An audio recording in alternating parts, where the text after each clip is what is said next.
不動産屋さんの怪談です。よく店舗でどのお店が入っても商売が長続きしないという話を一度や二度聞いたことがあると思います。それも事故物件検索サイトで調べても何もない綺麗な物件だったりします。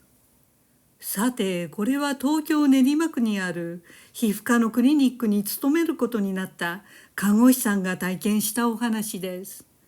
その看護師さんを仮に有本さんとしておきます。今から10年ほど前、有本さんがまだ20代の頃、新しく開業したい皮膚科のクリニックに勤めることになりました。その皮膚科のクリニックは8階建てくらいのマンションビルの1階にありました。1階が受付、診察室などの診療施設のすべてがあり、2階の一室だけクリニックの休憩室と更衣室で借りていたそうで、3階以上は一般の居住用マンションになっていました。つまり1階の店舗スペースに皮膚科のクリニックが入って開業したということでした。そのマンションにはエレベーターが1基あり、クリニック関係者やマンションの居住者などビルの利用者すべてが使用していたそうです。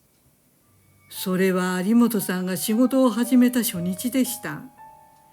2階の休憩室に上がろうと思い、エレベーターホールに行くと、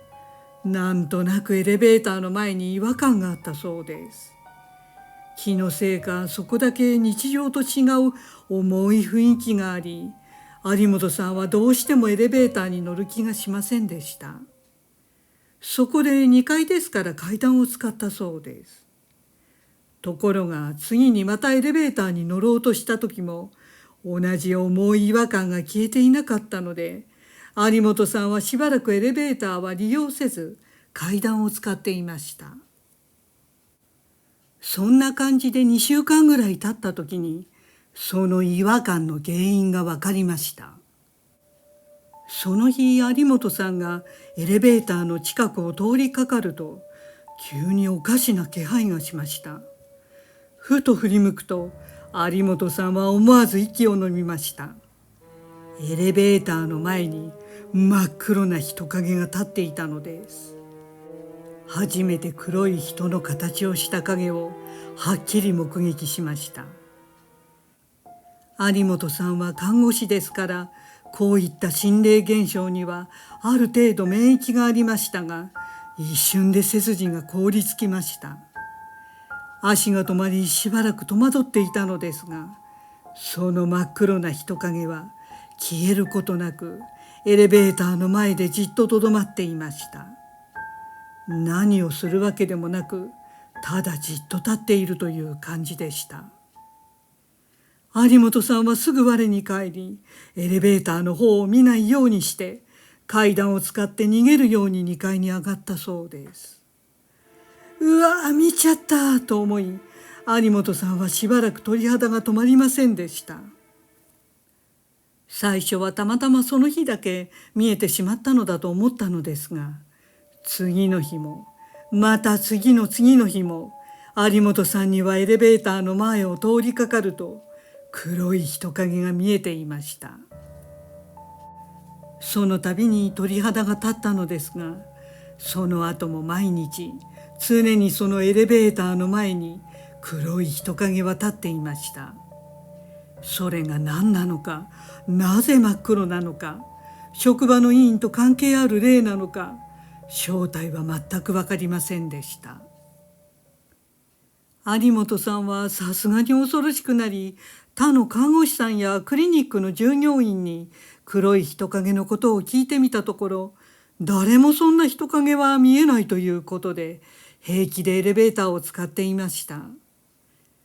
有本さんは自分にしか見えないと分かるとなおさら恐ろしかったのですが、幸いにも仕事や私生活は影響がなかったので、職場を変えるほどではありませんでした。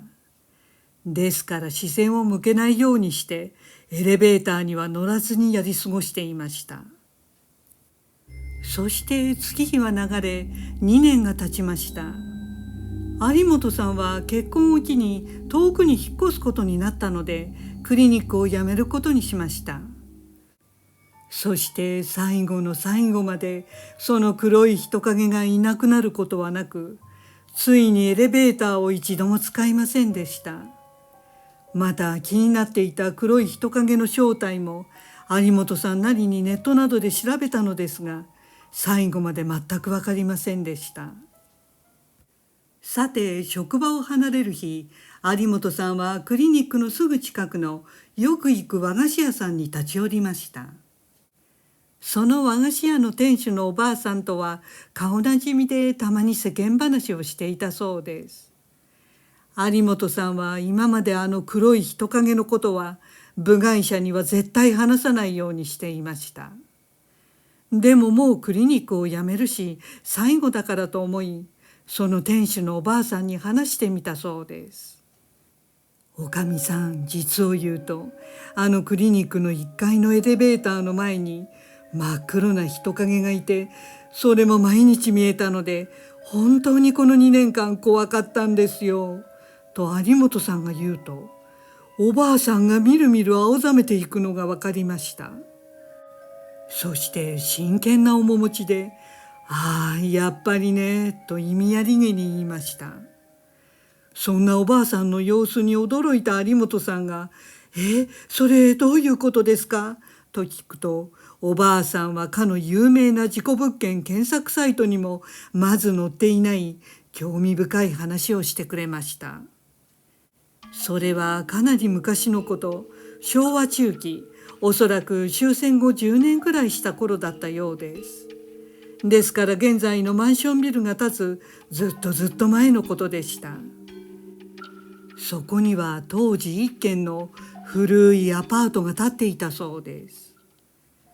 ある日、そのアパートの一室で焼死があったそうで、男性の真っ黒な焼死体が発見されました。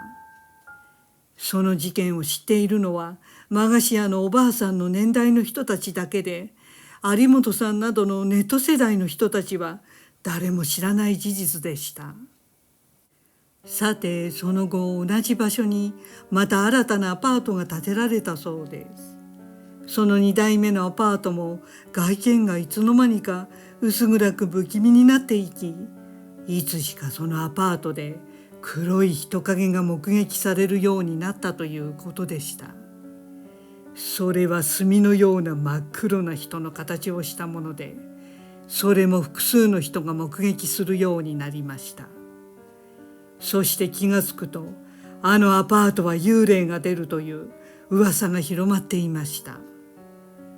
結局そのアパートも取り壊されて、その跡地に今のマンションビルが建てられたそうです。その頃には幽霊の噂などは聞かなくなっていましたが、なぜかマンションビルの1階の貸し店舗に入ったテナントはすぐ出ていくことになりました。入ってもお店が続かず廃業することになったり、営業不振で別の場所に移転していったということで、商売が長続きしない場所になってしまいました。今回皮膚科のクリニックが開業して数年経ち、悪いパターンがこれで立ち切れたらよいとおばあさんは思っていましたが、有本さんの体験を聞いてそれもどうなるのかと思ったようでした。でも有本さんは全てを聞いて腑に落ちたそうです。自分がエレベーターの前で見たあの黒い人影は、おそらくその昔に焼死をした男性の霊なのではないかと。だから炭のように真っ黒な人影だったのだと分かりました。そして有本さんがクリニックを辞めてしばらくした時でした。たまたま用事でまた近くに来た時、すでにあの皮膚科クリニックは1階から消えていたそうです。噂では数年前に別の場所に移転したと聞きましたが、どういう理由で移転したかははっきりとはわからないということでした。現在はもうあの和菓子屋さんのおばあさんも他界され、焼死の男性やアパートのことを知っている人は誰もいなくなりました。そして今もあのマンションビルは存在し、1階に何かしらテナントが入っているそうです。でもやはり未だにしょっちゅうお店が変わるそうで、なぜか長続きしないということでした。ご視聴ありがとうございました。よろしければチャンネル登録といいねボタンをお願いします。